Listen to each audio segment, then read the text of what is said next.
karena orang yang tidak membayar hutang itu sering terjadi dan banyak sekali. Jadi ini 5 langkah cara untuk menagih hutang sesuai prosedur hukum.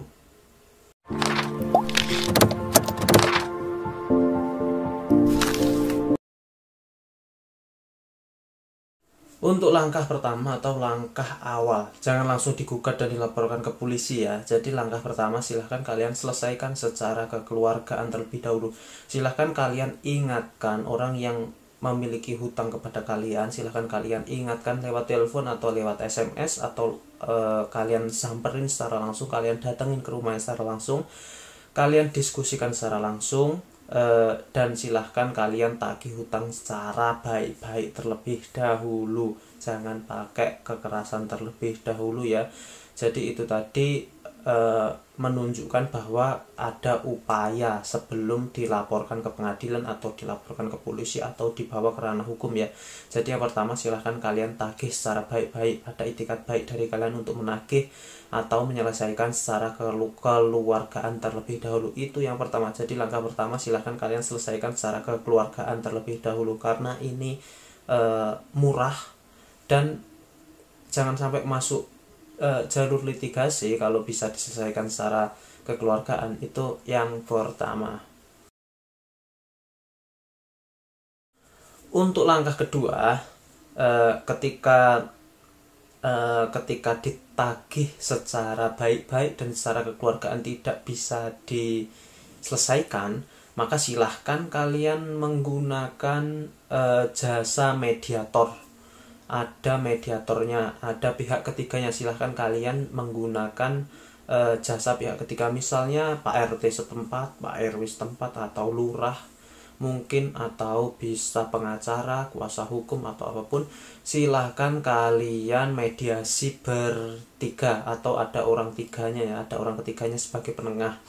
Nanti ketika ada mediator pasti ada jalan tengahnya. Ditanyai pihak yang memiliki hutang, kenapa kok tidak bisa membayar, keberatannya di mana, alasannya apa, dan disatukan dengan pihak yang dihutangi juga. Nanti misalnya ada jalan keluarnya, mau dicicil atau diberi jangka waktu lebih, atau rescheduling atau restructuring kalau di bank ya. Jadi itu ya, silahkan kalian menggunakan mediator terlebih dahulu atau menggunakan jasa pihak ketiga ya, pihak ketiga untuk menengahi terlebih dahulu. Itu nomor 2. Jangan buru-buru masuk jalur hukum atau jalur litigasi, karena itu mahal dan lama. Untuk yang ketiga, ketika secara kekeluargaan tidak bisa, ada pihak ketiganya atau mediator yang juga tidak bisa, silahkan ketiga kalian berikan somasi kepada orang yang memiliki hutang kepada kalian ya.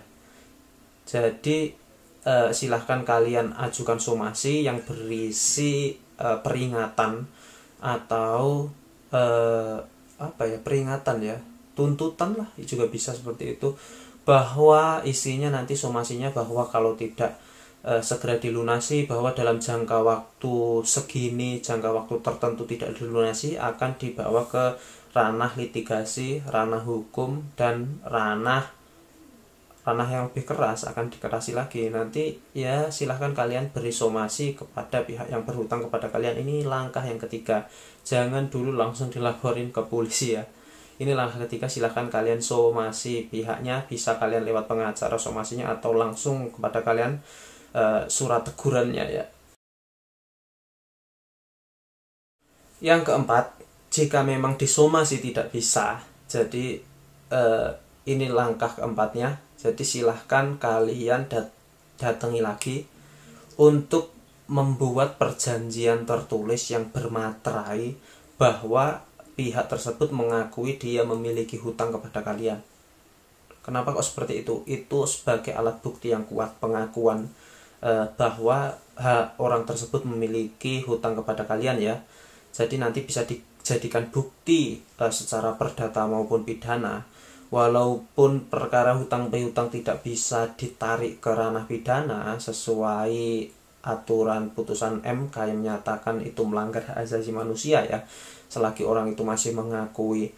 Nanti ketika dia ada pengakuan bahwa dia memiliki hutang dan ada tanda tangan di atas materainya, itu nanti akan mempermudah kalian. Itu langkah keempat, silahkan kalian membuat perjanjian. Kalau kalian menggunakan jasa pengacara pasti tahulah itu. Dan ini langkah terakhir ya, langkah terakhir yaitu langkah kelima. Ketika memang sudah tidak bisa, secara baik-baik tidak bisa, mediasi tidak bisa, diberi somasi juga tidak bisa, dimintai tanda tangan untuk pengakuan hutang tidak bisa, silahkan kalian ajukan gugatan ke pengadilan secara perdata ya. Nanti ada, karena setelah putusan secara perdata, setelah putusan itu ingkrah, nanti kan ada eksekusi dari pengadilan. Misalnya eksekusi rumahnya atau eksekusi barang-barangnya ketika sesuai hutangnya tersebut ya, ketika tidak bisa membayar. Jadi kelemahannya di jalur litigasi ini kan ya ada biayanya. Selain biayanya lumayan mahal, nanti juga waktunya kan juga lama juga ya, makan waktu yang lama, biaya serta tenaga juga. Jadi ini untuk yang kelima ya, ini yang terakhir. Jika memang tidak bisa dilakukan 1, 2, 3, 4, 5 itu tidak bisa dilakukan, silahkan yang kelima ini ya. Untuk yang kelima ini biasanya kalau memang hutangnya banyak ya, nominalnya banyak di atas 100 juta, itu pantas silahkan masuk ke jalur litigasi ya. Memang sebuah hak itu memang harus diperjuangkan. Jadi itu tadi ya 5 langkah untuk menagih hutang secara koridor hukum, secara hukum ya. Jadi